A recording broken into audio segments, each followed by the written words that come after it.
Good afternoon guys. तर काल होती रंगपंचमी आणि त्याच्यामुळे मी थोडा बिझी होतो, पण मी फायनली माझी छोटीशी पिचकारी उचलून घरातून बाहेर पडलो रंगपंचमी खेळण्यासाठी. Do me a favour, let's play Holy म्हणत म्हणत जरा मी माझं आवरून घेतलं, सॅन्डल वगैरे घातले, कारण कसं आहे रंगपंचमी मी पहिल्यांदाच खेळत होतो, त्यामुळे मी थोडा एक्साइटेड जास्त होतो. लिफ्टने न जाता पायऱ्याने जाण्याचा निर्णय मी घेतला, तो अगदी बरोबर निर्णय होता. आणि खाली जाऊन बघतोय तर काय, मी रोज रोज सुंदर सुंदर बघणारे चेहरे काल अक्षरशः निळ्या, हिरव्या आणि गुलाबी रंगामध्ये असे रंगून गेले होते की मला माझे फ्रेंड्स ओळखतच नव्हते.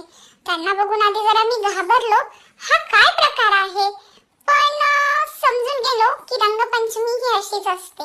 मग मी खुश झालो. त्यानंतर मी फाइंड आउट केलं, चिऊ दीदी कुठे आहे, साऊ दीदी कुठे आहे, तेजू दीदी कुठे आहे, आणि यांना सगळ्यांना मी शोधत शोधत रंगपंचमी खेळायला सुरुवात केली. आधी तर मला सगळ्यांनी कोरडे कोरडेच रंग लावले, जेणेकरून मी घाबरू नये म्हणून, पण मी घाबरलो नाही बरं का अजिबात. मी खेळण्यासाठी तयार होतो, पण मला जरा समजतच नव्हतं यांचं पुढे काय चाललं आहे. हे भिजतही होते, रंगही लावत होते, एकमेकांना बॉलही मारत होते. त्यानंतर साऊ दीदीकडून मी थोडासा रंग लावून घेतला आणि माझीच पिचकारी घेऊन कोणीतरी मलाच त्या पिचकारीने भिजवलं. हे बघितल्यानंतर मला कळालं, 2 दिवस झालं माझी आई पिचकारी कशी वापरायची असते हे शिकवत होती, तरी मी शिकलो नाही.